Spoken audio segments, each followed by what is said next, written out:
Friends, welcome you all. This is Gurdeep Singh from Xavier international school Cheeka. विद्यार्थियों, ਅੱਜ ਆਪਾਂ ਸ਼ੁਰੂ ਕਰਨ ਜਾ ਰਹੇ ਹਾਂ ਪੰਜਾਬੀ ਦਾ ਇੱਕ ਨਵਾਂ ਲੈਸਨ। ਤੁਸੀਂ ਸਾਰਿਆਂ ਨੇ ਬਿਲਕੁਲ ਧਿਆਨ ਨਾਲ ਉਸ ਲੈਸਨ ਨੂੰ ਸੁਣਨਾ ਹੈ।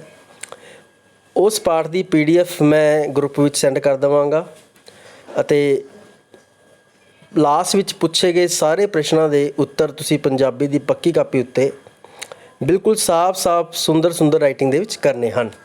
तो ਆਪਾਂ ਹੁਣ ਸ਼ੁਰੂ ਕਰਦੇ ਹਾਂ ਪੰਜਾਬੀ ਦਾ ਲੈਸਨ। ਵਿਦਿਆਰਥੀਓ, ਜੋ ਆਪਾਂ ਅੱਜ ਪਾਠ ਕਰਨ ਜਾ ਰਹੇ ਹਾਂ ਉਸ ਦਾ ਨਾਮ ਹੈ ਕਲਾਤਮਕ ਰੁਚੀਆਂ, ਪ੍ਰਕਿਰਤੀ ਅਤੇ ਪਹਿਚਾਣ। ਦੇਖੋ, ਇਨਸਾਨ ਜੋ ਹੈ ਇਸ ਸੰਸਾਰ ਦੇ ਉੱਤੇ ਕੋਈ ਨਾ ਕੋਈ ਰੁਚੀ, ਕੋਈ ਨਾ ਕੋਈ ਪ੍ਰਕਿਰਤੀ ਆਪਣੀ ਪਹਿਚਾਣ ਲੈ ਕੇ ਸੰਸਾਰ ਉੱਤੇ ਆਉਂਦਾ ਹੈ। ਪਰ ਉਸ ਰੁਚੀ ਦੀ ਪਹਿਚਾਣ ਕਰਨੀ ਬੜੀ ਜ਼ਰੂਰੀ ਹੈ ਕਿ ਕਿਸ ਇਨਸਾਨ ਦੇ ਵਿੱਚ ਕਿਹੜੀ ਰੁਚੀ ਹੈ। ਜੇਕਰ ਉਸ ਰੁਚੀ ਦੀ ਸਾਨੂੰ ਪਹਿਚਾਣ ਹੋ ਜਾਵੇ ਅਤੇ ਉਸ ਬੱਚੇ ਦੀ, ਉਸ ਇਨਸਾਨ ਦੀ ਜੋ ਰੁਚੀ ਹੈ ਉਹ ਉਸਦੇ ਭਵਿੱਖ ਦੇ ਵਿੱਚ, ਉਹਦੇ ਕਾਰਜ ਖੇਤਰ ਦੇ ਵਿੱਚ, ਉਸਦੇ ਕਾਰਜ ਖੇਤਰ ਦੇ ਨਾਲ ਉਹ ਜੁੜ ਜਾਵੇ ਤਾਂ ਸੋਨੇ ਉੱਤੇ ਸੁਹਾਗਾ ਹੋ ਜਾਂਦਾ ਹੈ। ਕਹਿਣ ਦਾ ਭਾਵ ਜਦੋਂ ਇਨਸਾਨ ਆਪਣੀ ਰੁਚੀ ਦੇ ਅਕੋਰਡਿੰਗ ਕੰਮ ਕਰਦਾ ਹੈ। ਪਰ ਜੇਕਰ ਕਈ ਵਾਰ ਅਜਿਹਾ ਹੁੰਦਾ ਹੈ ਕਿ ਇਨਸਾਨ ਨੂੰ ਪਤਾ ਹੀ ਨਹੀਂ ਲੱਗਦਾ ਕਿ ਉਸਦੀ ਜੋ ਰੁਚੀ ਹੈ ਉਹ ਕਿਸ ਪਾਸੇ ਹੈ। ਇਹ ਵਿਦਿਆਰਥੀ ਜਿਹੜਾ ਮਸਲਾ ਹੈ ਇਹ ਮਨੋਵਿਗਿਆਨ ਦਾ ਮਸਲਾ ਹੈ। ਮਨੋਵਿਗਿਆਨਕ ਜੋ ਹੁੰਦੇ ਹਨ ਉਹ ਹੀ ਦੇਖਦੇ ਹਨ, ਓਬਜ਼ਰਵ ਕਰਦੇ ਹਨ ਕਿ ਕਿਸ ਇਨਸਾਨ ਦੇ ਵਿੱਚ, ਕਿਸ ਬੱਚੇ ਦੇ ਵਿੱਚ ਕਿਹੜੀ ਰੁਚੀ ਹੈ ਅਤੇ ਉਸ ਬੱਚੇ ਨੂੰ ਜੇਕਰ ਉਸ ਰੁਚੀ ਦੇ ਅਕੋਰਡਿੰਗ ਢਾਲਿਆ ਜਾਵੇ ਤਾਂ ਅਤੇ ਜਦੋਂ ਫਿਰ ਉਹ ਬੱਚਾ ਵੱਡਾ ਹੁੰਦਾ ਹੈ ਉਸਦੇ ਕਾਰਜ ਖੇਤਰ ਦੇ ਵਿੱਚ ਉਹ ਉਹਦੇ ਲਈ ਇੱਕ ਵਰਦਾਨ ਸਾਬਤ ਹੋ ਸਕਦੀ ਹੈ। ਬਾਕੀ ਆਪਾਂ ਲੈਸਨ ਨੂੰ ਜਿਵੇਂ ਪੜ੍ਹਾਂਗੇ ਤੁਹਾਨੂੰ ਸਾਰਾ ਸਮਝ ਲੱਗ ਹੀ ਜਾਣਾ ਹੈ ਕੀ ਹੈ। ਚਲੋ ਆਪਾਂ ਅੱਗੇ ਲੈਸਨ ਦਾ ਜੋ ਹੈ ਪੜ੍ਹਨਾ ਸਟਾਰਟ ਕਰਦੇ ਹਾਂ। ਵਿਦਿਆਰਥੀ ਦੇਖੋ, ਕਲਾਤਮਕ ਰੁਚੀਆਂ, ਪ੍ਰਕਿਰਤੀ ਅਤੇ ਪਹਿਚਾਣ ਜੋ ਲੇਖ ਹੈ ਉਹ ਹੈ ਦਵਿੰਦਰ ਸੈਫੀ ਦਾ। ਇਸ ਲੇਖ ਵਿੱਚ ਲੇਖਕ ਨੇ ਬੱਚਿਆਂ ਅੰਦਰ ਮੌਜੂਦ ਰੁਚੀਆਂ ਦਾ ਪਤਾ ਲਗਾਉਣ ਲਈ ਵਿਭਿੰਨ ਪ੍ਰਕਾਰ ਦੀਆਂ ਬੁੱਧੀਆਂ ਦਾ ਹਵਾਲਾ ਦਿੱਤਾ ਹੈ। ਉਸਨੇ ਕਿਹਾ ਹੈ ਕਿ ਬੱਚੇ ਦੇ ਅੰਦਰ ਕੁਝ ਰੁਚੀਆਂ ਹੁੰਦੀਆਂ ਹਨ, ਪਰ ਉਹਨਾਂ ਜੋ ਰੁਚੀਆਂ ਹੁੰਦੀਆਂ ਹਨ ਉਹਨਾਂ ਦੀ ਪਹਿਚਾਣ ਆਪਾਂ ਕਿਵੇਂ ਕਰਨੀ ਹੈ ਅਤੇ ਉਹ ਜੋ ਰੁਚੀਆਂ ਹੁੰਦੀਆਂ ਹਨ ਕਿੰਨੇ ਪ੍ਰਕਾਰ ਦੀਆਂ ਹੁੰਦੀਆਂ ਹਨ। ਉਸਨੇ ਕੁਝ ਬੁੱਧੀਆਂ ਦਾ ਹਵਾਲਾ ਦਿੱਤਾ ਹੈ। ਜਿਸ ਤਰ੍ਹਾਂ ਇਹ ਜੋ ਲੈਸਨ ਹੈ ਇਹ ਇੱਕ ਮਨੋਵਿਗਿਆਨਕ ਗਾਰਡਨਰ ਦਾ ਜੋ ਬੁੱਧੀ ਸਿਧਾਂਤ ਹੈ ਉਹਦੇ ਉੱਤੇ ਆਧਾਰਿਤ ਲੈਸਨ ਹੈ। ਉਸਨੇ ਬੁੱਧੀਆਂ ਦਾ ਹਵਾਲਾ ਦਿੱਤਾ ਹੈ ਕਿ ਕਿਸ ਪ੍ਰਕਾਰ ਦੀਆਂ ਬੱਚੇ ਦੇ ਵਿੱਚ ਬੁੱਧੀਆਂ ਪਾਈਆਂ ਜਾਂਦੀਆਂ ਹਨ ਅਤੇ ਸਮਝਾਇਆ ਹੈ ਕਿ ਬੱਚੇ ਦੀ ਸਮਰੱਥਾ ਨੂੰ ਪਛਾਣ ਕੇ ਉਸ ਦਾ ਕਾਰਜ ਖੇਤਰ ਨਿਰਧਾਰਿਤ ਕੀਤਾ ਜਾ ਸਕਦਾ ਹੈ। ਜੇਕਰ ਅਸੀਂ ਕਹਿੰਦੇ ਬੁੱਧੀ ਦੀ ਪਹਿਚਾਣ ਕਰ ਲਈਏ, ਕਿਸੇ ਬੱਚੇ ਦੀ, ਉਹਦੀ ਰੁਚੀ ਦੀ ਪਹਿਚਾਣ ਕਰ ਲਈਏ ਤਾਂ ਇਸ ਦੇ ਨਾਲ ਉਹਦਾ ਜੋ ਚੰਗਾ ਕਾਰਜ ਖੇਤਰ ਹੈ ਆਪਾਂ ਉਹ ਨਿਰਧਾਰਿਤ ਕਰ ਸਕਦੇ ਹਾਂ। ਲੇਖਕ ਕਹਿੰਦਾ ਹੈ ਹਰ ਮਨੁੱਖ ਦੇ ਅੰਦਰ ਊਰਜਾ ਦਾ ਭੰਡਾਰ ਹੁੰਦਾ ਹੈ। ਕੋਈ ਇਸ ਨੂੰ ਚੰਗੇ ਕੰਮ ਵਿੱਚ ਵਰਤ ਸਕਦਾ ਹੈ ਅਤੇ ਕੋਈ ਮਾੜੇ ਕੰਮ ਦੇ ਵਿੱਚ। ਮੈਂ ਤੁਹਾਨੂੰ ਦੱਸਿਆ ਹੈ ਕਿ ਵਿਦਿਆਰਥੀਓ ਹਰ ਇਨਸਾਨ ਦੀ ਇੱਕ ਰੁਚੀ ਹੁੰਦੀ ਹੈ, ਹਰ ਇਨਸਾਨ ਦੇ ਵਿੱਚ ਇੱਕ ਊਰਜਾ ਹੁੰਦੀ ਹੈ, ਇੱਕ ਤਾਕਤ ਹੁੰਦੀ ਹੈ। ਪਰ ਇਹ ਉਹਦੇ 'ਤੇ ਡਿਪੈਂਡ ਕਰਦਾ ਹੈ ਕਿ ਉਹ ਆਪਣੀ ਤਾਕਤ ਨੂੰ, ਆਪਣੀ ਊਰਜਾ ਨੂੰ ਕਿਸ ਪਾਸੇ ਵਰਤ ਰਿਹਾ ਹੈ। ਉਹ ਚੰਗੇ ਪਾਸੇ ਵੀ ਵਰਤ ਸਕਦਾ ਹੈ ਅਤੇ ਉਸ ਨੂੰ ਮਾੜੇ ਪਾਸੇ ਵੀ ਵਰਤ ਸਕਦਾ ਹੈ। ਇਹ ਬਿਲਕੁਲ ਇਸੇ ਤਰ੍ਹਾਂ ਹੈ ਜਿਸ ਤਰ੍ਹਾਂ ਦੇਖੋ ਵਿਦਿਆਰਥੀਓ, ਇੱਕ ਪਾਣੀ ਦਾ ਵੱਡਾ ਬੰਨ ਲੱਗਿਆ ਹੋਵੇ, ਉਸ ਪਾਣੀ ਨਾਲ ਜਦੋਂ ਅਸੀਂ ਬਿਜਲੀ ਤਿਆਰ ਕਰ ਦਿੰਦੇ ਹਾਂ ਤਾਂ ਉਹ ਬਿਜਲੀ ਸਾਡੇ ਲਈ ਬੜੀ ਵਰਦਾਨ ਸਾਬਤ ਹੁੰਦੀ ਹੈ। ਪਰ ਉਹੀ ਪਾਣੀ ਜੇਕਰ ਅਸੀਂ ਉਸ ਨੂੰ ਖੇਤਾਂ ਵੱਲ ਜਾਂ ਫਿਰ ਰਿਹਾਇਸ਼ੀ ਇਲਾਕਿਆਂ ਵੱਲ ਮੋੜ ਦਈਏ ਤਾਂ ਉਹ ਸਾਡੇ ਲਈ ਵਿਨਾਸ਼ਕਾਰੀ ਸਾਬਤ ਹੋ ਸਕਦਾ ਹੈ। ਜਿਵੇਂ ਪਾਣੀ ਨੂੰ ਇਕੱਠਾ ਕਰਕੇ ਬੰਨ ਬਣਾ ਲਿਆ ਜਾਵੇ ਅਤੇ ਉਸ ਤੋਂ ਬਿਜਲੀ ਵੀ ਪੈਦਾ ਕੀਤੀ ਜਾ ਸਕਦੀ ਹੈ ਅਤੇ ਖੁੱਲ੍ਹਾ ਛੱਡ ਕੇ ਖੇਤਾਂ ਦਾ ਉਜਾੜਾ ਵੀ ਕਰਵਾਇਆ ਜਾ ਸਕਦਾ ਹੈ। ਕਲਾ ਮਨੁੱਖ ਨੂੰ ਨਿੱਜੀਪਨ ਤੋਂ ਉੱਪਰ ਉਠਾ ਕੇ ਸਮਾਜ ਨਾਲ ਜੋੜਦੀ ਹੈ। ਦੇਖੋ, ਹਰ ਇੱਕ ਇਨਸਾਨ ਦੇ ਵਿੱਚ ਰੁਚੀ ਹੈ। ਰੁਚੀ ਅਨੁਸਾਰ ਜੇਕਰ ਇਨਸਾਨ ਕੰਮ ਕਰੇ ਤਾਂ ਉਹਦੀ ਉਹ ਰੁਚੀ ਉਹਦੀ ਕਲਾ ਬਣ ਜਾਂਦੀ ਹੈ ਅਤੇ ਜਦੋਂ ਉਹ ਕਲਾ ਕਿਸੇ ਇਨਸਾਨ ਦੇ ਵਿੱਚ ਪੈਦਾ ਹੋ ਜਾਂਦੀ ਹੈ ਤਾਂ ਉਹ ਆਪਣੇ ਨਿੱਜ ਤੋਂ ਉੱਠ ਕੇ ਸਮਾਜ ਦੇ ਨਾਲ ਜੁੜ ਜਾਂਦਾ ਹੈ। ਕਿਸ ਤਰ੍ਹਾਂ? ਸਮਾਜ ਦੇ ਵਿੱਚ ਉਸਦੀ ਇੱਕ ਪਹਿਚਾਣ ਬਣ ਜਾਂਦੀ ਹੈ। ਜਦੋਂ ਕਿਉਂਕਿ ਆਪਣੀ ਰੁਚੀ ਦੇ ਅਨੁਸਾਰ, ਆਪਣੀ ਕਲਾ ਦੇ ਅਨੁਸਾਰ ਸਮਾਜ ਦੇ ਵਿੱਚ ਉਹ ਵਿਚਰਦਾ ਹੈ, ਉਹ ਸਮਾਜ ਲਈ ਕੁਝ ਚੰਗਾ ਕਰਦਾ ਹੈ ਤਾਂ ਸਮਾਜ ਦੇ ਵਿੱਚ ਉਹਦੀ ਇੱਕ ਪਹਿਚਾਣ ਬਣ ਜਾਂਦੀ ਹੈ। ਇਸ ਲਈ ਹਰ ਵਿਅਕਤੀ ਨੂੰ ਆਪਣੀਆਂ ਕਲਾਤਮਕ ਸੰਭਾਵਨਾਵਾਂ ਵਿਅਕਤ ਕਰਨ ਲਈ ਯਤਨਸ਼ੀਲ ਰਹਿਣਾ ਚਾਹੀਦਾ ਹੈ। ਸਾਨੂੰ ਕੋਸ਼ਿਸ਼ ਕਰਦੇ ਰਹਿਣਾ ਚਾਹੀਦਾ ਹੈ ਕਿ ਸਾਨੂੰ ਇਹ ਪਤਾ ਲੱਗ ਜਾਵੇ ਕਿ ਸਾਡਾ ਜੋ ਇੰਟਰਸਟ ਹੈ, ਸਾਡੀ ਜੋ ਰੁਚੀ ਹੈ, ਕਲਾਤਮਕ ਸੰਭਾਵਨਾ ਸਾਡੀ ਹੈ ਉਹ ਕਿਸ ਪਾਸੇ ਹੈ। ਕਲਾਤਮਕ ਰੁਚੀਆਂ ਦੀ ਪਹਿਚਾਣ ਦਾ ਮਸਲਾ ਮਨੋਵਿਗਿਆਨਕ ਮਸਲਾ ਹੈ। ਦੇਖੋ ਵਿਦਿਆਰਥੀਓ, ਜਿਹੜਾ ਇਹ ਮਸਲਾ ਹੈ ਇੱਕ ਆਮ ਇਨਸਾਨ ਦੇ ਵੱਸ ਦੀ ਗੱਲ ਨਹੀਂ ਕਿ ਅਸੀਂ ਦੂਸਰੇ ਇਨਸਾਨ ਦੀਆਂ ਰੁਚੀਆਂ ਦਾ ਪਤਾ ਲਗਾ ਸਕੀਏ ਜਲਦੀ। ਇਹ ਜੋ ਮਸਲਾ ਹੈ ਸਾਰਾ ਮਨੋਵਿਗਿਆਨ ਦਾ ਮਸਲਾ ਹੈ, ਸਾਈਕੋਲੋਜੀ ਦਾ ਮਸਲਾ ਹੈ ਇਹ। ਜਿਸ ਤਰ੍ਹਾਂ ਤੁਸੀਂ ਕਦੇ ਹੋਮਿਓਪੈਥੀ ਡਾਕਟਰ ਦੇਖਿਆ ਹੋਣਾ, ਜਦੋਂ ਉਹ ਕਿਸੇ ਪੇਸ਼ੈਂਟ ਨੂੰ ਦੇਖਦੇ ਨੇ ਤਾਂ ਉਹ ਉਸਦੀ ਪ੍ਰਕਿਰਤੀ, ਉਹ ਉਸਦੀ ਨੇਚਰ ਨੂੰ ਪਤਾ ਕਰਨ ਦੀ ਕੋਸ਼ਿਸ਼ ਕਰਦੇ ਹਨ ਕਿ ਜੋ ਇਹ ਪੇਸ਼ੈਂਟ ਹੈ ਇਸਦੀ ਨੇਚਰ ਕਿਸ ਤਰ੍ਹਾਂ ਦੀ ਹੈ। ਉਹ ਉਹਨਾਂ ਦਾ ਮਨੋਵਿਗਿਆਨਿਕ ਢੰਗ ਦੇ ਨਾਲ ਉਹ ਉਸ ਪੇਸ਼ੈਂਟ ਨੂੰ ਓਬਜ਼ਰਵ ਕਰਦੇ ਹਨ ਕਿ ਇਹ ਇਸ ਇਨਸਾਨ ਦੀਆਂ ਰੁਚੀਆਂ ਕਿਸ ਪਾਸੇ ਹਨ ਅਤੇ ਫਿਰ ਉਹ ਬਿਮਾਰੀ ਲੱਭਦੇ ਹਨ। ਅਸਲ ਵਿੱਚ ਪੜ੍ਹਾਈ, ਵਿਸ਼ਾ ਚੋਣ, ਕਿੱਤਾ ਚੋਣ ਅਤੇ ਨੌਕਰੀ ਲਾਲਸਾ ਜਾਂ ਡਿਗਰੀ ਚੋਣ ਵੇਲੇ ਸਮਾਜ ਨੂੰ ਮੋਹਿਤ ਕਰਨ ਵਾਲੇ ਫੈਸਲੇ ਲਏ ਜਾਂਦੇ ਹਨ।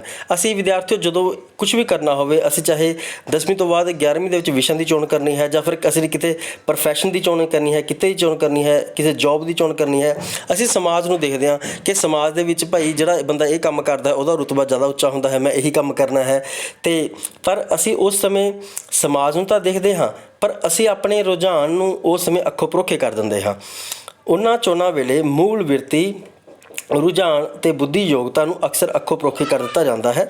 ਅਸੀਂ ਅੱਖੋਂ ਪਰੋਖੇ ਕਰ ਦਿੰਦੇ ਹਾਂ ਕਿ ਸਾਡੀ ਰੁਚੀ ਕਿਸ ਪਾਸੇ ਹੈ ਅਤੇ ਗਲਤ ਚੋਣ ਕਰਕੇ ਮਨੁੱਖ ਨਾ ਤਾਂ ਆਪਣੇ ਲਈ ਅਤੇ ਨਾ ਹੀ ਕੁਝ ਚੰਗਾ ਕਰ ਸਕਦਾ ਅਤੇ ਨਾ ਹੀ ਸਮਾਜ ਲਈ। ਫਿਰ ਹੁੰਦਾ ਕੀ ਹੈ, ਜਦੋਂ ਇਨਸਾਨ ਸਿਰਫ ਸਮਾਜ ਨੂੰ ਦੇਖ ਕੇ ਵਿਸ਼ਿਆਂ ਦੀ ਚੋਣ ਕਰ ਲੈਂਦਾ ਹੈ, ਕਿੱਤੇ ਦੀ ਚੋਣ ਕਰ ਲੈਂਦਾ ਹੈ, ਨੌਕਰੀ ਦੀ ਚੋਣ ਕਰ ਲੈਂਦਾ ਹੈ, ਨਾ ਤਾਂ ਉਹ ਆਪਣਾ ਭਲਾ ਕਰ ਸਕਦਾ ਹੈ ਨਾ ਹੀ ਸਮਾਜ ਦਾ ਭਲਾ ਕਰ ਸਕਦਾ ਹੈ, ਕਿਉਂਕਿ ਇਹ ਜੋ ਉਸਨੇ ਪ੍ਰੋਫੈਸ਼ਨ, ਜੋ ਵਿਸ਼ੇ, ਜੋ ਪੜ੍ਹਾਈ ਚੁਣੀ ਹੈ ਉਹ ਉਸਦੀ ਰੁਚੀ ਦੇ ਅਕੋਰਡਿੰਗ ਨਹੀਂ ਹੈ। ਉਸਨੇ ਸਿਰਫ ਸਮਾਜ ਨੂੰ ਸਾਹਮਣੇ ਰੱਖ ਕੇ ਕੀਤਾ ਹੈ। ਜਿਸ ਤਰ੍ਹਾਂ ਜਦੋਂ 10th ਕਲਾਸ ਦਾ ਰਿਜ਼ਲਟ ਆਉਂਦਾ ਹੈ, ਕਿਸੇ ਬੱਚੇ ਦੇ ਚਲੋ ਚੰਗੇ ਨੰਬਰ ਆ ਜਾਣ ਤਾਂ ਉਹ ਆਪਣੀ ਰੁਚੀ ਨਹੀਂ ਦੇਖਦਾ।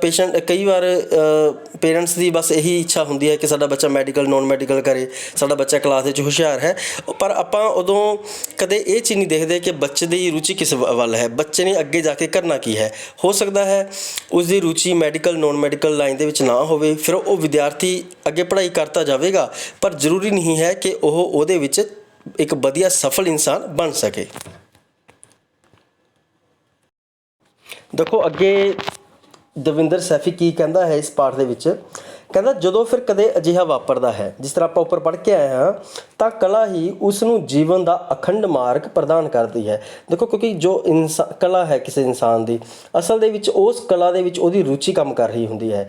ਜਿਸ ਤਰ੍ਹਾਂ ਮੈਂ ਇੱਕ ਤੁਹਾਨੂੰ ਉਦਾਹਰਨ ਦੇ ਕੇ ਚੱਲਦਾ ਹਾਂ। ਮੰਨ ਲਓ ਸਚਿਨ ਤੇਂਦੁਲਕਰ, ਤੁਸੀਂ ਸਾਰਿਆਂ ਨੇ ਨਾਮ ਸੁਣਿਆ ਹੋਇਆ ਹੈ, ਜਿਸ ਨੂੰ ਕਿ ਭਾਰਤੀ ਕ੍ਰਿਕਟ ਨੇ ਗੋਡ ਆਫ ਕ੍ਰਿਕਟ ਵੀ ਕਿਹਾ ਹੈ।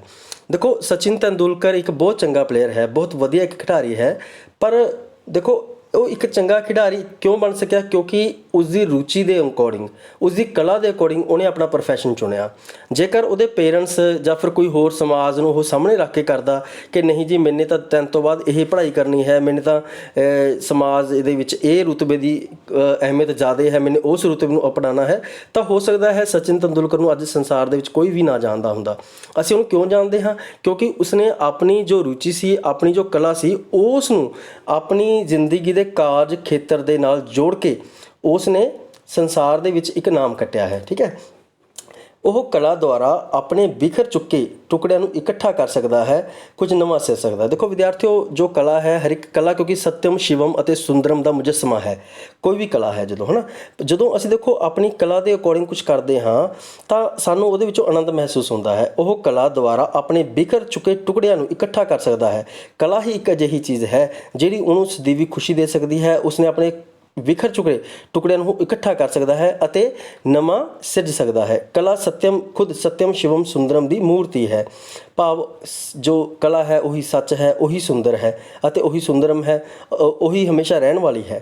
ਕਲਾ ਨਾਲ ਮਨੁੱਖ ਦੇ ਜੀਵਨ ਵਿੱਚ ਉੱਚੀਆਂ ਕਦਰਾਂ ਕੀਮਤਾਂ ਆਪਣੇ ਆਪ ਹੀ ਸਮਾ ਜਾਂਦੇ ਹਨ। ਜਦੋਂ ਕੋਈ ਇਨਸਾਨ ਕਲਾ ਦੇ ਖੇਤਰ ਦੇ ਨਾਲ ਜੁੜ ਜਾਂਦਾ ਹੈ ਤਾਂ ਵਿਦਿਆਰਥੀਓ ਉਹਦੇ ਵਿੱਚ ਜ਼ਿੰਦਗੀ ਦੀਆਂ ਉੱਚੀਆਂ ਕਦਰਾਂ ਕੀਮਤਾਂ, ਭਾਵ ਕਿ ਜੋ ਜੀਵਨ ਦੀ ਵੈਲਿਊਜ਼ ਹੁੰਦੀਆਂ ਨੇ, ਉਹ ਆਪਣੇ ਆਪ ਉਹਦੇ ਹਰ ਕੰਮ ਦੇ ਪਿੱਛੇ ਉਹਨਾਂ ਦੀ ਜ਼ਿੰਦਗੀ ਦਾ ਜੋ ਵੈਲਿਊਜ਼ ਨੇ ਕੰਮ ਕਰਦੀਆਂ ਸਾਨੂੰ ਨਜ਼ਰ ਆਉਂਦੀਆਂ ਹਨ। ਉੱਘੇ ਮਨੋਵਿਗਿਆਨਕ ਪ੍ਰੋਫੈਸਰ ਗਾਰਡਨਰ ਨੇ ਆਪਣੇ ਬਹੁਪੱਖੀ ਸਿਧਾਂਤ ਦੁਆਰਾ, ਉਸਨੇ ਇੱਕ ਸਿਧਾਂਤ ਦਿੱਤਾ ਹੈ, ਬਹੁਪੱਖੀ ਸਿਧਾਂਤ, ਬੁੱਧੀ ਸਿਧਾਂਤ ਉਹਨੇ ਦਿੱਤਾ ਹੈ। ਉਹਦੇ ਵਿੱਚ ਵੱਖ-ਵੱਖ ਬੁੱਧੀ ਯੋਗਤਾ ਦੀ ਪਹਿਚਾਣ ਕਰਨ ਦੀ ਕੋਸ਼ਿਸ਼ ਕੀਤੀ ਹੈ। ਉਸਨੇ ਬਹੁਤ ਸਮਾਂ ਲਗਾ ਕੇ ਉਸਨੇ ਬਹੁਤ ਸਾਰੇ ਬੱਚਿਆਂ ਨੂੰ, ਲੋਕਾਂ ਨੂੰ ਉਹਨੇ ਓਬਜ਼ਰਵ ਕੀਤਾ ਅਤੇ ਮਨੋਵਿਗਿਆਨਕ ਢੰਗ ਦੇ ਨਾਲ ਉਹਨਾਂ ਦੀਆਂ ਰੁਚੀਆਂ ਨੂੰ, ਉਹਨਾਂ ਦੀਆਂ ਕਲਾਤਮਕ ਜੋ ਉਹਨਾਂ ਦੇ ਇੰਟਰਸਟ ਨੇ, ਉਹਨਾਂ ਨੂੰ ਉਹਨੇ ਜਾਣਨ ਦੀ ਕੋਸ਼ਿਸ਼ ਕੀਤੀ ਅਤੇ ਉਸਨੇ ਫਿਰ ਕੁਝ ਪੈਰਾਮੀਟਰ ਵਰਤ ਕੇ ਇੱਕ ਲਿਸਟ ਤਿਆਰ ਕੀਤੀ, ਜਿਹਦੇ ਵਿੱਚ ਉਸਨੇ ਬਹੁ ਬੁੱਧੀ ਸਿਧਾਂਤ ਉਹਨੇ ਦਿੱਤਾ, ਜਿਹਦੇ ਵਿੱਚ 8 ਤਰ੍ਹਾਂ ਦੀ ਬੁੱਧੀ ਦਾ ਉਹ ਜ਼ਿਕਰ ਕਰਦਾ ਹੈ ਕਿ 8 ਤਰ੍ਹਾਂ ਦੀ ਬੁੱਧੀ ਵਾਲੇ ਲੋਕ ਸਾਨੂੰ ਮਿਲਦੇ ਹਨ। ਜੋ ਕਿ ਕਲਾ ਬਿਰਤੀ ਪਛਾਣਨ ਲਈ ਬੜੀ ਸਹਾਇਕ ਸਿੱਧ ਹੋਈ ਹੈ। ਦੇਖੋ, ਜੋ ਗਾਰਡਨਰ ਨੇ ਸਿਧਾਂਤ ਦਿੱਤਾ ਹੈ, ਬਹੁ ਬੁੱਧੀ ਸਿਧਾਂਤ ਦਿੱਤਾ ਹੈ, ਉਹ ਕਿਸੇ ਇਨਸਾਨ ਦੀ ਕਲਾ ਦੀ ਬਿਰਤੀ ਦੀ ਪਛਾਣ ਕਰਨ ਦੇ ਵਿੱਚ ਬਹੁਤ ਸਹਾਇਕ ਸਿੱਧ ਹੁੰਦਾ ਹੈ। ਇਹ 8 ਕਿਸਮਾਂ ਦੀ ਬੁੱਧੀ ਬਾਰੇ ਦੱਸਿਆ ਹੈ।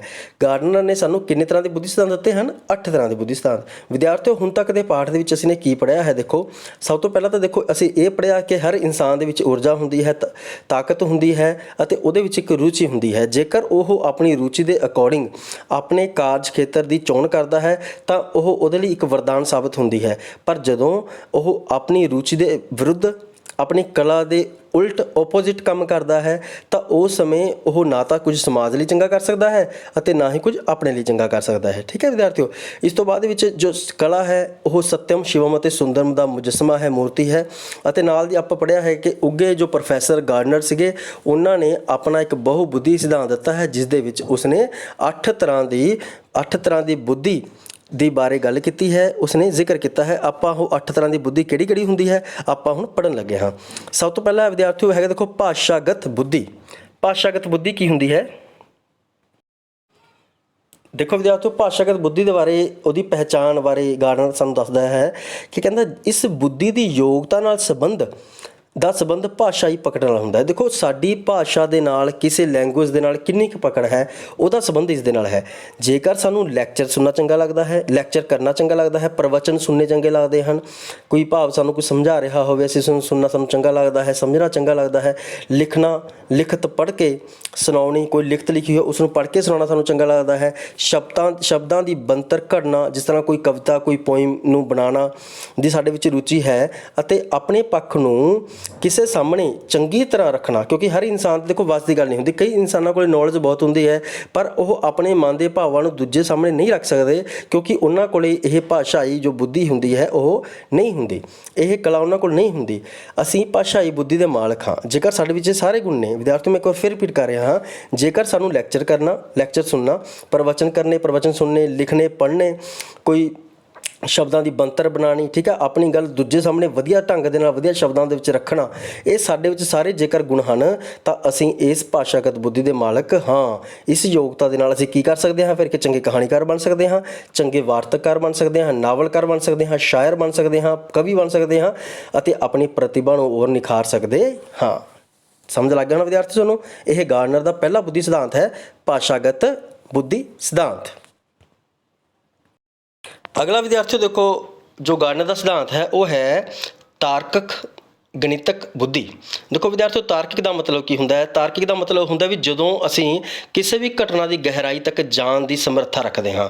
ਸਾਡੀ ਰੁਚੀ ਹੁੰਦੀ ਹੈ, ਜੇਕਰ ਕੋਈ ਘਟਨਾ ਘਟ ਰਹੀ ਹੈ ਤਾਂ ਉਸ ਘਟਨਾ ਦਾ ਕੀ ਕਾਰਨ ਹੈ, ਅਸੀਂ ਆਪਣੀ ਤਰਕ ਦੇ ਨਾਲ ਕੰਮ ਕਰਦੇ ਹਾਂ। ਅਸੀਂ ਲਕੀਰ ਦੇ ਫਕੀਰ ਨਹੀਂ ਬਣਦੇ, ਅਸੀਂ ਕਦੇ ਭੇਡ ਚਾਲ ਦੇ ਵਿੱਚ ਨਹੀਂ ਪੈਂਦੇ, ਅਸੀਂ ਹਰ ਗੱਲ ਤਰਕ ਦੇ ਆਧਾਰ 'ਤੇ ਕਰਦੇ ਹਾਂ। ਠੀਕ ਹੈ, ਉਹਦੇ ਮੈਰਿਟ ਡੀਮੈਰਿਟ ਨੂੰ ਸਾਹਮਣੇ ਰੱਖ ਕੇ ਅਸੀਂ ਗੱਲ ਕਰਦੇ ਹਾਂ। ਤਾਰਕਿਕ ਗਣਿਤਕ ਬੁੱਧੀ ਉਸ ਨੂੰ ਕਿਹਾ ਜਾਂਦਾ ਹੈ।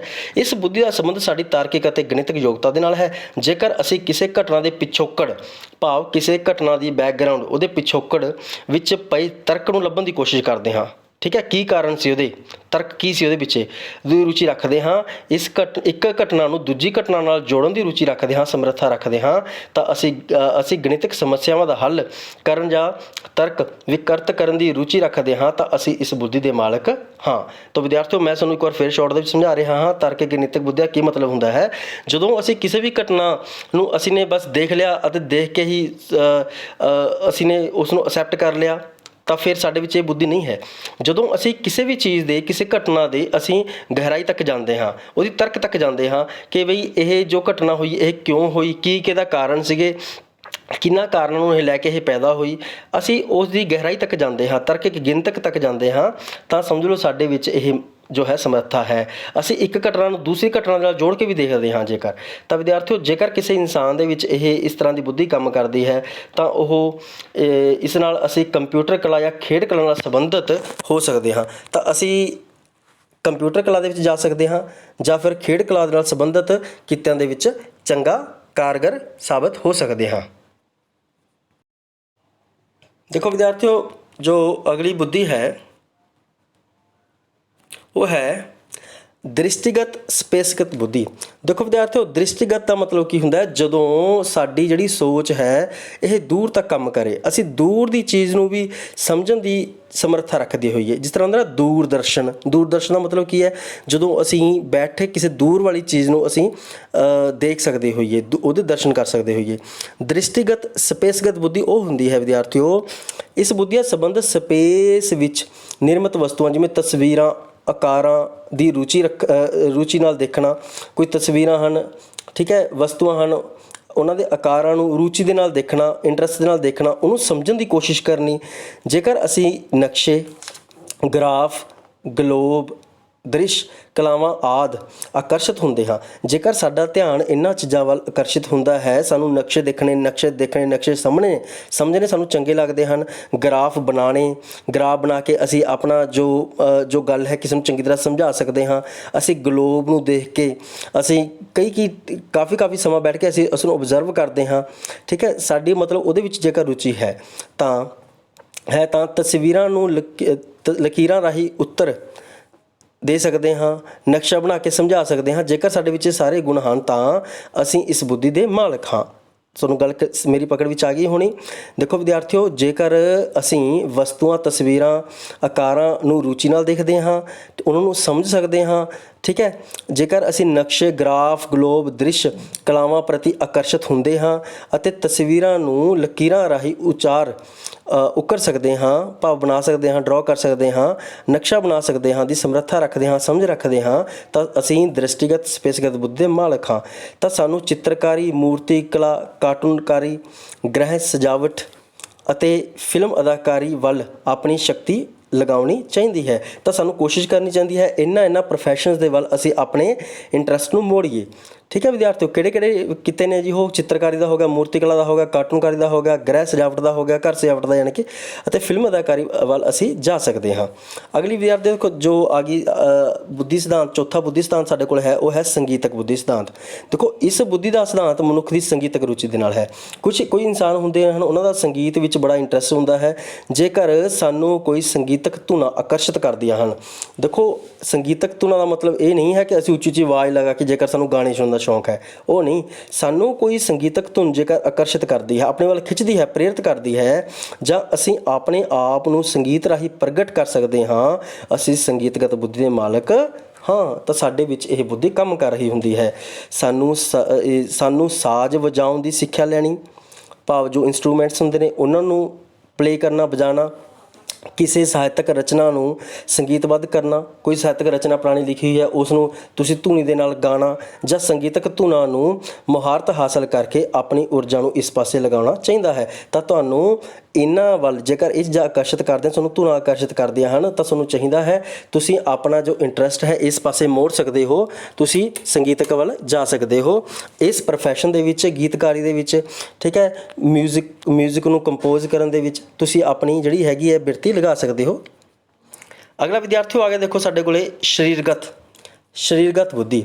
ਇਸ ਬੁੱਧੀ ਦਾ ਸੰਬੰਧ ਜੋ ਵਿਅਕਤੀ ਹੈ ਉਹਦੀ ਸਰੀਰਕ ਕਿਰਿਆਵਾਂ ਦੇ ਨਾਲ ਹੁੰਦਾ ਹੈ, ਕਿਰਿਆ ਕੁਸ਼ਲਤਾ ਦੇ ਨਾਲ ਹੁੰਦਾ ਹੈ, ਠੀਕ ਹੈ। ਸਰੀਰਕ ਜਿਹੜੀ ਸਾਡੀ ਕੁਸ਼ਲਤਾ ਹੁੰਦੀ ਹੈ, ਸਰੀਰਕ ਕਿਰਿਆਵਾਂ ਦਾ ਅਸੀਂ ਹੁਨਰ ਰੱਖਦੇ ਹਾਂ। ਜੇਕਰ ਕਿਸੇ ਦੀ ਰੁਚੀ ਖੇਡਣ ਵਿੱਚ ਹੈ, ਤੈਰਨ ਵਿੱਚ ਹੈ, ਨੱਚਣ ਵਿੱਚ ਹੈ, ਤਾਂ ਅਸੀਂ ਇਸ ਬੁੱਧੀ ਦੇ ਮਾਲਕ ਹਾਂ। ਸਾਡੇ ਵਿੱਚ ਸਰੀਰਕਗਤ ਬੁੱਧੀ ਹੈ। ਜੇਕਰ ਸਾਡੇ ਵਿੱਚ ਸਰੀਰਕ ਕਿਰਿਆਵਾਂ ਨੂੰ ਕਰਨ ਦੀ ਰੁਚੀ ਹੈ, ਸਰੀਰਕ ਕਿਰਿਆਵਾਂ ਕਿਹੜੀਆਂ ਹੋ ਸਕਦੀਆਂ ਹਨ? ਚਾਹੇ ਕੁਝ ਖੇਡਣ ਦੀ ਕਲਾ ਹੋ ਗਈ, ਚਾਹੇ ਕੋਈ ਸਵੀਮਿੰਗ ਦੀ, ਤੈਰਨ ਦੀ ਕਲਾ ਹੋ ਗਈ, ਨੱਚਣ ਦੀ ਕਲਾ ਹੋ ਗਈ, ਤਾਂ ਸਮਝੋ ਅਸੀਂ ਇਸ ਬੁੱਧੀ ਦੇ ਮਾਲਕ ਹਾਂ। ਇਸ ਨੂੰ ਵਿਕਸਿਤ ਕਰਨ ਲਈ ਨਾਟਕੀ ਕਲਾਵਾਂ, ਨਾਚਾਂ ਦੀ ਪੇਸ਼ਕਾਰੀ ਅਪਣਾ ਕੇ ਸਰੀਰਕ ਖੇਡਾਂ ਵਿੱਚ ਵੀ ਊਰਜਾ ਲਗਾਈ ਜਾ ਸਕਦੀ ਹੈ। ਤਾਂ ਅਸੀਂ ਇਸ ਪਾਸੇ ਆਪਣੇ ਸਰੀਰ ਦੀ ਊਰਜਾ ਲਗਾ ਸਕਦੇ ਹਾਂ, ਕਿਉਂਕਿ ਸਾਡੇ ਵਿੱਚ ਦੇਖੋ ਇਹ ਕਲਾ ਹੈ, ਇਹ ਰੁਚੀ ਹੈ।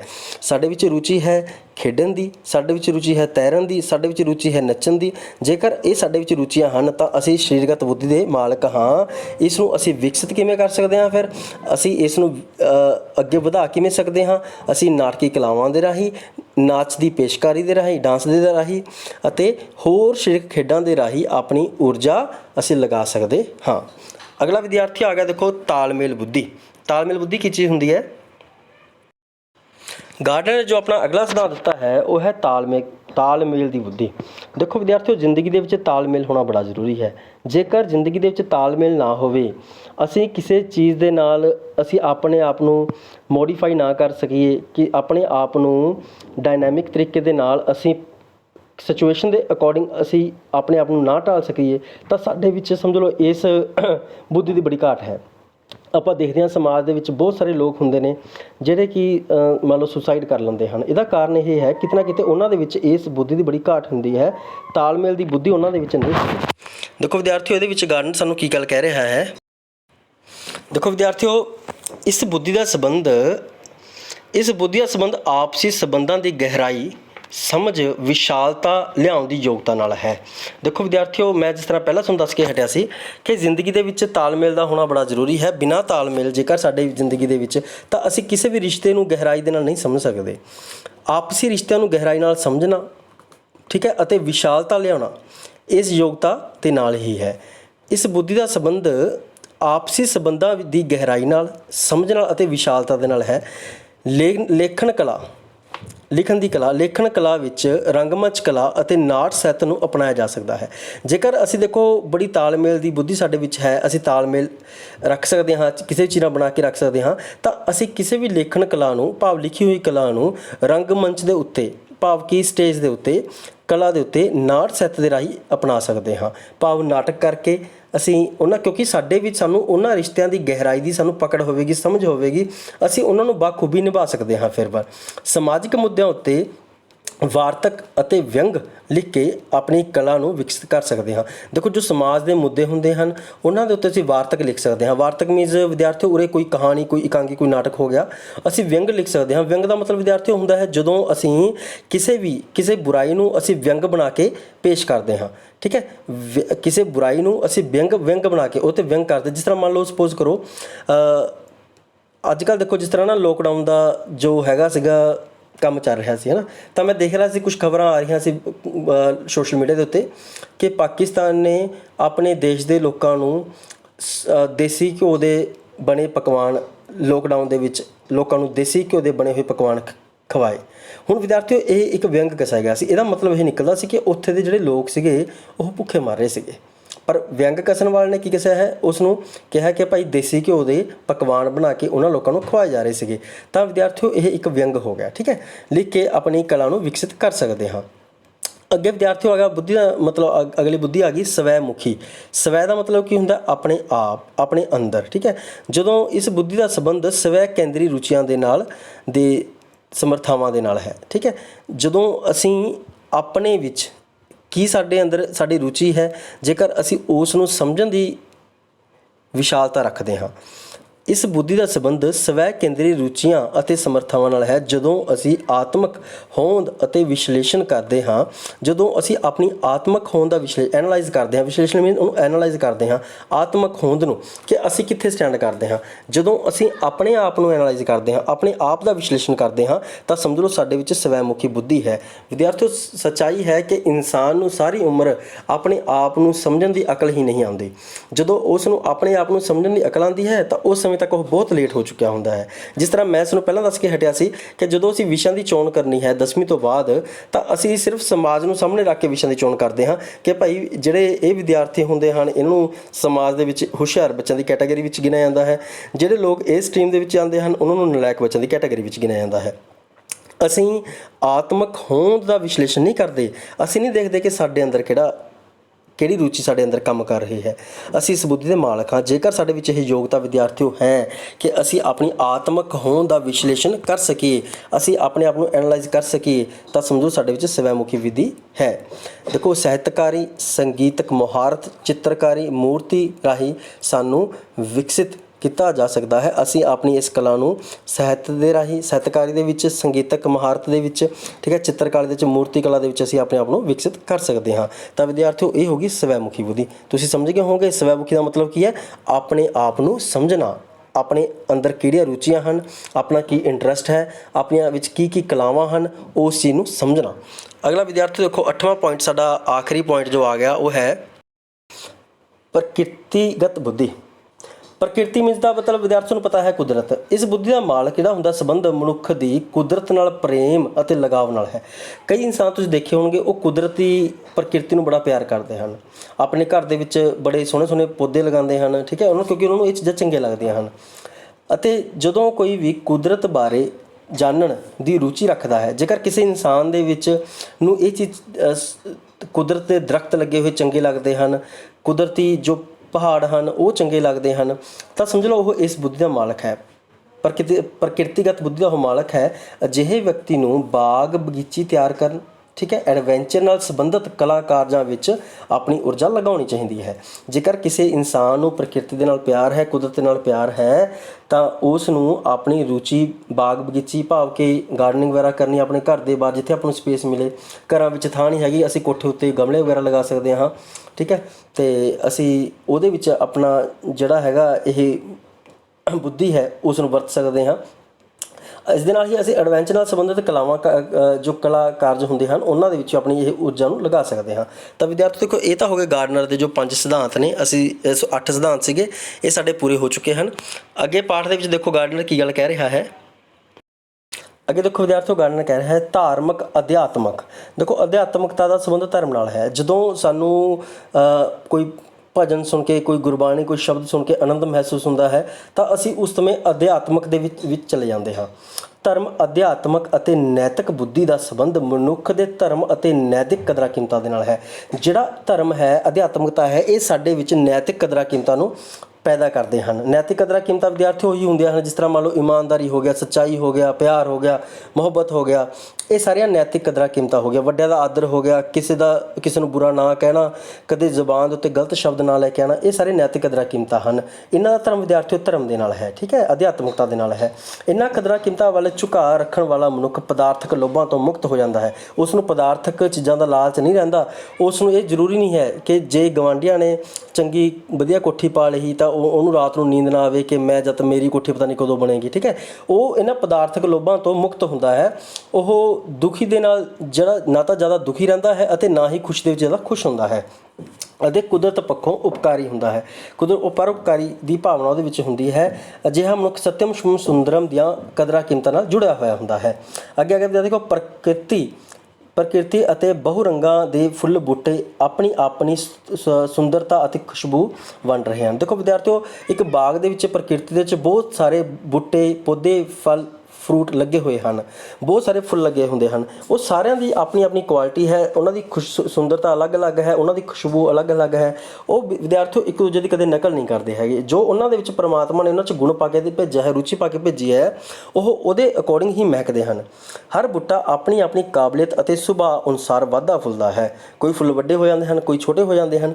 ਜੇਕਰ ਉਹ ਇੱਕ ਦੂਜੇ ਦੀ ਨਕਲ ਕਰਦੇ ਤਾਂ ਜਾਂ ਫਿਰ ਕਿਸੇ ਤੋਂ ਪ੍ਰਭਾਵਿਤ ਹੋ ਕੇ ਇੱਕ ਦੂਜੇ ਵਰਗਾ ਬਣਨ ਦੀ ਕੋਸ਼ਿਸ਼ ਦੀ ਦੌੜ ਵਿੱਚ ਲੱਗ ਜਾਣ ਤਾਂ ਪ੍ਰਕਿਰਤੀ ਦਾ ਸਾਰਾ ਗੌਰਵ ਨਸ਼ਟ ਹੋ ਜਾਵੇਗਾ। ਹੁਣ ਸੋਚ ਕੇ ਦੇਖੋ ਵਿਦਿਆਰਥੀਓ, ਇੱਕ 2 ਲਾਈਨਾਂ ਵਿੱਚ ਸਾਨੂੰ ਕਿੱਡੀ ਵੱਡੀ ਉਦਾਹਰਨ ਮਿਲ ਰਹੀ ਹੈ।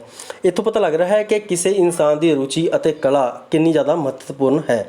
ਦੇਖੋ ਉਹ ਕਹਿੰਦਾ ਵੀ ਇੱਕ ਬਾਗ ਦੇ ਵਿੱਚ ਬਹੁਤ ਤਰ੍ਹਾਂ ਦੇ ਫੁੱਲ ਲੱਗੇ ਹੁੰਦੇ ਹਨ। ਹਰ ਫੁੱਲ ਸੋਹਣਾ ਹੈ, ਹਰ ਫੁੱਲ ਦੀ ਆਪਣੀ ਖੁਸ਼ਬੂ ਹੈ, ਪਰ ਉਹ ਫੁੱਲ ਕਦੇ ਇੱਕ ਦੂਸਰੇ ਫੁੱਲ ਦੀ ਨਕਲ ਨਹੀਂ ਕਰਦੇ। ਜਿਸ ਤਰ੍ਹਾਂ ਪ੍ਰਕਿਰਤੀ ਨੇ ਉਹਨਾਂ ਨੂੰ ਬਣਾਇਆ ਹੈ ਉਹਦੇ ਅਕੋਰਡਿੰਗ ਉਹ ਵੱਧਦੇ ਹਨ, ਫੁੱਲਦੇ ਹਨ ਅਤੇ ਖੁਸ਼ਬੂ ਬਣਦੇ ਹਨ। ਉਹ ਕਿਸੇ ਦੀ ਨਕਲ ਨਹੀਂ ਕਰਦੇ। ਕਹਿੰਦੇ ਜੇਕਰ ਇਹ ਭਾਵਨਾ ਉਹਨਾਂ ਵਿੱਚ ਹੁੰਦੀ ਨਕਲ ਕਰਨ ਦੀ ਤਾਂ ਜਿਹੜਾ ਪ੍ਰਕਿਰਤੀ ਦਾ ਗੌਰਵ ਹੈ ਉਹ ਖਤਮ ਹੋ ਜਾਣਾ ਸੀਗਾ। ਅੱਗੇ ਦੇਖੋ ਵਿਦਿਆਰਥੀਓ ਲਾਸਟ ਪੈਰੇ ਦੇ ਵਿੱਚ ਸਪੀਅਰਮੈਨ ਇਹ ਵੀ ਇੱਕ ਮਨੋਵਿਗਿਆਨਕ ਹੈ ਅਤੇ ਗਾਰਡਨਰ ਤੱਕ ਨੇ ਮਨੋਵਿਗਿਆਨਕਾਂ ਦੀ ਖੋਜ ਕਾਰਜ ਇਹ ਦੱਸਦੇ ਹਨ ਕਿ ਮਨੁੱਖ ਦੀ ਬੁੱਧੀ ਅਤੇ ਜਨਮਜਾਤ ਰੁਚੀਆਂ ਵਿੱਚ ਭਿੰਨਤਾ ਅਤੇ ਵਿਲੱਖਣਤਾ ਹੁੰਦੀ ਹੈ। ਉਹ ਕਹਿੰਦੇ ਜਿਹੜਾ ਕੋਈ ਵੀ ਮਨੁੱਖ ਹੈ ਉਹਦੀ ਬੁੱਧੀ ਵਿੱਚ ਅਤੇ ਜਨਮਜਾਤ ਰੁਚੀਆਂ ਦੇ ਵਿੱਚ, ਭਾਵ ਜੋ ਬਚਪਨ ਤੋਂ ਉਹਨਾਂ ਦੇ ਵਿੱਚ ਰੁਚੀਆਂ ਹੁੰਦੀਆਂ ਹਨ, ਇਹ ਹਰ ਇੱਕ ਇਨਸਾਨ ਦੇ ਵਿੱਚ ਉਹ ਕਹਿੰਦੇ ਅਲੱਗ-ਅਲੱਗ ਹੁੰਦੀਆਂ ਹਨ। ਗਾਰਡਨਰ ਅਤੇ ਸਪੀਅਰਮੈਨ ਨੇ ਇਹ ਸਿੱਧ ਕੀਤਾ ਹੈ ਕਿ ਆਪਣੇ ਮਨੋਵਿਗਿਆਨਕ ਖੋਜ ਖੇਤਰ ਦੇ ਵਿੱਚ ਕਿ ਹਰ ਇੱਕ ਇਨਸਾਨ ਦੇ ਵਿੱਚ ਬੁੱਧੀ ਅਤੇ ਜਨਮਜਾਤ ਜੋ ਰੁਚੀਆਂ ਹੁੰਦੀਆਂ ਹਨ ਉਹ ਅਲੱਗ-ਅਲੱਗ ਵਿਭਿੰਨ ਹੁੰਦੀਆਂ ਹਨ। ਇਹਨਾਂ ਯੋਗਤਾਵਾਂ ਅਤੇ ਸਮਰੱਥਾ ਨੂੰ ਪਛਾਣ ਕੇ ਮਨਜ਼ੂਰੀ ਦੇ ਗੌਰਵਤਾ ਪ੍ਰਦਾਨ ਕਰਨੀ ਚਾਹੀਦੀ ਹੈ। ਸਾਨੂੰ ਇਹਨਾਂ ਯੋਗਤਾਵਾਂ ਦੀ, ਇਹਨਾਂ ਜਨਮਜਾਤ ਰੁਚੀਆਂ ਦੀਆਂ, ਇਹਨਾਂ ਬੁੱਧੀ ਦੀਆਂ ਸਾਨੂੰ ਆਪਣੀ ਰੁਚੀਆਂ ਦੀ ਪਹਿਚਾਣ ਕਰਨੀ ਚਾਹੀਦੀ ਹੈ ਅਤੇ ਉਸ ਦੇ ਵੱਲ ਸਾਨੂੰ ਕਾਰਜ ਕਰਨਾ ਚਾਹੀਦਾ ਹੈ। ਆਪਣੀ ਕਲਾ ਰਾਹੀਂ ਆਪਣੀ ਕਲਾਤਮਕ ਪ੍ਰਤਿਭਾ ਨੂੰ ਨਿਖਾਰਨਾ ਚਾਹੀਦਾ ਹੈ। ਸਾਨੂੰ ਪਤਾ ਕਰਨਾ ਚਾਹੀਦਾ ਹੈ ਕਿ ਸਾਡੇ ਵਿੱਚ ਕਿਹੜੀ ਕਲਾ ਕੰਮ ਕਰ ਰਹੀ ਹੈ ਅਤੇ ਸਾਨੂੰ ਉਸ ਖੇਤਰ ਦੇ ਵਿੱਚ ਆਪਣੇ ਆਪ ਦੇ ਵਿੱਚ ਫਿਰ ਨਿਖਾਰ ਲੈ ਕੇ ਆਉਣਾ ਚਾਹੀਦਾ ਹੈ। ਅਜਿਹਾ ਕਹਿੰਦੇ ਫਿਰ ਦੇਖੋ ਕੀ ਹੋਵੇਗਾ, ਇਸ ਵਿੱਚੋਂ ਜੋ ਆਨੰਦ ਮਿਲੇਗਾ ਜਦੋਂ ਇਨਸਾਨ ਆਪਣੀ ਰੁਚੀ ਆਪਣੀ ਕਲਾਤਮਕ ਦੇ ਵਿੱਚ ਪ੍ਰਤਿਭਾ ਵਿੱਚ ਨਿਖਾਰ ਲੈ ਕੇ ਆਵੇਗਾ, ਉਸ ਦਾ ਸਵਾਦ ਮਹਾਸਿਰਜਕ ਇੱਕ ਉਹ ਮਹਾਸਿਰਜਕ ਬਣ ਜਾਵੇਗਾ, ਦੇ ਪ੍ਰਫੁੱਲਤ ਖੇੜੇ ਵਰਗਾ ਹੋ ਜਾਵੇਗਾ। ਦੇਖੋ ਇੱਕ ਤਾਂ ਹੁੰਦਾ ਹੈ ਸਿਰਜਕ ਜੋ ਕਿਸੇ ਚੀਜ਼ ਦੀ ਸਿਰਜਣਾ ਕਰਦਾ ਹੈ, ਇੱਕ ਹੁੰਦਾ ਉਸ ਤੋਂ ਵੱਡਾ ਮਹਾਸਿਰਜਕ। ਤਾਂ ਜਦੋਂ ਇਨਸਾਨ ਆਪਣੀ ਰੁਚੀ ਦੇ ਵਿੱਚ ਆਪਣੀ ਕਲਾ ਦੇ ਆਪਣੀ ਪ੍ਰਤਿਭਾ ਵਿੱਚ ਨਿਖਾਰ ਲੈ ਕੇ ਆਉਂਦਾ ਹੈ ਤਾਂ ਉਹ ਸਮਾਜ ਦੇ ਵਿੱਚ ਇੱਕ ਮਹਾਸਿਰਜਕ ਬਣ ਜਾਂਦਾ ਹੈ। ਵਿਦਿਆਰਥੀਓ ਲੈਸਨ ਦੇਖੋ ਆਪਣਾ ਉਰੇ ਕੰਪਲੀਟ ਹੈ। ਤੁਸੀਂ ਇਸ ਦੀ PDF ਮੈਂ ਤੁਹਾਨੂੰ ਭੇਜ ਰਿਹਾ ਹਾਂ, ਤੁਸੀਂ ਜ਼ੂਮ ਕਰਕੇ ਦੇਖ ਸਕਦੇ ਹੋ, ਉਸ ਨੂੰ ਪੜ੍ਹ ਸਕਦੇ ਹੋ ਅਤੇ ਜੋ ਮੈਂ ਹੁਣ ਤੁਹਾਨੂੰ ਪ੍ਰਸ਼ਨ ਦੇ ਰਿਹਾ ਹਾਂ ਉਹਨਾਂ ਪ੍ਰਸ਼ਨਾਂ ਦੇ ਤੁਸੀਂ ਸਾਰਿਆਂ ਨੇ ਹੱਲ ਕਰਨੇ ਹਨ। ਦੇਖੋ ਵਿਦਿਆਰਥੀਓ, ਇਹ ਪ੍ਰਸ਼ਨ ਨੇ ਸਾਡੇ ਕੋਲੇ ਅਭਿਆਸ ਵਾਲੇ ਕਿ ਊਰਜਾ ਮਨੁੱਖ ਅੰਦਰ ਕਿਹੋ ਜਿਹੀ ਭੂਮਿਕਾ ਨਿਭਾ ਸਕਦੀ ਹੈ। ਆਪਾਂ ਪਹਿਲਾਂ ਪੜ੍ਹਿਆ ਸੀਗਾ ਕਿ ਹਰ ਇੱਕ ਇਨਸਾਨ ਦੇ ਵਿੱਚ ਊਰਜਾ ਹੁੰਦੀ ਹੈ, ਇਹ ਉਹਦੇ 'ਤੇ ਡਿਪੈਂਡ ਕਰਦਾ ਕਿਸ ਪਾਸੇ ਉਸਨੇ ਲਗਾਉਣੀ ਹੈ। ਤੁਸੀਂ ਆਪ ਪਾਠ ਵਿੱਚੋਂ ਪੜ੍ਹ ਲੈਣਾ। ਕਲਾ ਸਾਨੂੰ ਕਿਸ ਨਾਲ ਜੋੜਦੀ ਹੈ, ਇਹ ਵੀ ਮੈਂ ਤੁਹਾਨੂੰ ਪਾਠ ਵਿੱਚ ਪੜ੍ਹਾ ਦਿੱਤਾ ਹੈ ਕਿ ਕਲਾ ਸਾਨੂੰ ਨਿੱਜ ਤੋਂ ਤੋੜ ਕੇ ਕਿਸ ਦੇ ਨਾਲ ਜੋੜਦੀ ਹੈ। ਅੱਗੇ ਅੱਗੇ ਵਾਦ ਵਿਵਾਦ ਪ੍ਰਤੀਯੋਗੀ ਬਣਨ ਲਈ ਕਿਹੜੀ ਬੁੱਧੀ ਦੀ ਲੋੜ ਹੈ, ਇਹ ਆਪਾਂ ਜੋ 8 ਤਰ੍ਹਾਂ ਦੀ ਬੁੱਧੀ ਕੀਤੀ ਹੈ ਉਹਨਾਂ ਦੇ ਵਿੱਚ ਆ ਜਾਵੇਗਾ। ਤਾਲਮੇਲ ਬੁੱਧੀ ਤੋਂ ਕੀ ਭਾਵ ਹੈ, ਇਹ ਵੀ ਆਪਾਂ ਪੜ੍ਹਿਆ ਹੈ ਕਿ ਤਾਲਮੇਲ ਜਿਹੜਾ ਬੁੱਧੀ ਹੁੰਦਾ ਹੈ ਕਿ ਉਹ ਇਨਸਾਨ ਕਿਸ ਤਰ੍ਹਾਂ ਆਪਣੇ ਸੰਬੰਧਾਂ ਵਿੱਚ ਗਹਿਰਾਈ ਸਮਝ ਅਤੇ ਵਿਸ਼ਾਲਤਾ ਨੂੰ ਲਿਆਉਣ ਦੀ ਯੋਗਤਾ ਰੱਖਦਾ ਹੈ, ਇਹ ਵੀ ਤੁਸੀਂ ਪਾਠ ਵਿੱਚ ਪੜ੍ਹ ਲੈਣਾ। ਬਹੁਬੁੱਧੀ ਦੇ ਸਿਧਾਂਤ ਦਾ ਨਿਰਮਾਤਾ ਕੌਣ ਹੈ, ਮੈਂ 2-3 ਵਾਰ ਪਾਠ ਦੇ ਵਿੱਚ ਉਸ ਇਨਸਾਨ ਦਾ ਨਾਮ ਲਿਆ ਹੈ, ਤੁਸੀਂ ਉਹ ਦੇਖ ਲੈਣਾ ਅਤੇ ਉਹ ਤੁਸੀਂ ਉਹਦੇ ਵਿੱਚ ਦੇਖ ਲੈਣਾ। ਅਤੇ ਉਸ ਤੋਂ ਬਾਅਦ ਵਿੱਚ ਦੇਖੋ ਅੱਗੇ ਆ ਗਿਆ ਸੰਗੀਤਕ ਬੁੱਧੀ। ਸੰਗੀਤਕ ਬੁੱਧੀ ਵਿਅਕਤੀ ਵਿੱਚ ਕਿਸ ਤਰ੍ਹਾਂ ਦਾ ਨਿਖਾਰ ਲਿਆ ਸਕਦੀ ਹੈ, ਇਹ ਵੀ ਆਪਾਂ ਪਾਠ ਵਿੱਚ 8 ਬੁੱਧੀਆਂ ਦੇ ਵਿੱਚ ਪੜ੍ਹਿਆ ਹੈ। ਲੇਖਕ ਨੇ ਮਨੁੱਖੀ ਊਰਜਾ ਦੀ ਕਿਸ ਨਾਲ ਤੁਲਨਾ ਕੀਤੀ ਹੈ, ਆਪਾਂ ਬਿਲਕੁਲ ਪਾਠ ਦੀ ਸਟਾਰਟਿੰਗ ਦੇ ਵਿੱਚ ਆਇਆ ਹੋਇਆ ਹੈ। ਇਹ 8 ਤਰ੍ਹਾਂ ਦੀ ਬੁੱਧੀਆਂ ਦੇ ਨਾਂ ਦੱਸੋ। ਜੋ ਗਾਰਡਨਰ ਨੇ ਸਾਨੂੰ ਬੁੱਧੀ ਸਿਧਾਂਤ ਦਿੱਤਾ ਹੈ 8 ਤਰ੍ਹਾਂ ਦਾ, ਉਹਨਾਂ ਦੇ ਕੀ ਨਾਮ ਹਨ, ਤੁਸੀਂ ਇਹ ਸਾਰੇ ਦੱਸਣੇ ਹਨ। ਤਾਂ ਵਿਦਿਆਰਥੀਓ ਆਪਣਾ ਇਹ ਲੈਸਨ ਉਰੇ ਪੂਰਾ ਹੁੰਦਾ ਹੈ। ਤੁਸੀਂ ਸਾਰੇ ਬੱਚਿਆਂ ਨੇ ਕਾਪੀ ਉੱਤੇ ਬਿਲਕੁਲ ਸਾਫ਼ ਰਾਈਟਿੰਗ ਦੇ ਵਿੱਚ ਇਹਨਾਂ ਪ੍ਰਸ਼ਨਾਂ ਦੇ ਉੱਤਰ ਕਰਨੇ ਹਨ। ਬਾਕੀ ਮੈਂ ਇਹਨਾਂ ਪ੍ਰਸ਼ਨ ਦੀ ਜੋ PDF ਹੈ PDF ਅਤੇ ਇਮੇਜ ਮੈਂ ਤੁਹਾਨੂੰ ਗਰੁੱਪ ਦੇ ਵਿੱਚ ਸੈਂਡ ਕਰ ਦੇਵਾਂਗਾ। ਧੰਨਵਾਦ, ਤੁਹਾਡਾ ਸਾਰਿਆਂ ਦਾ ਦਿਨ ਚੰਗਾ ਰਹੇ।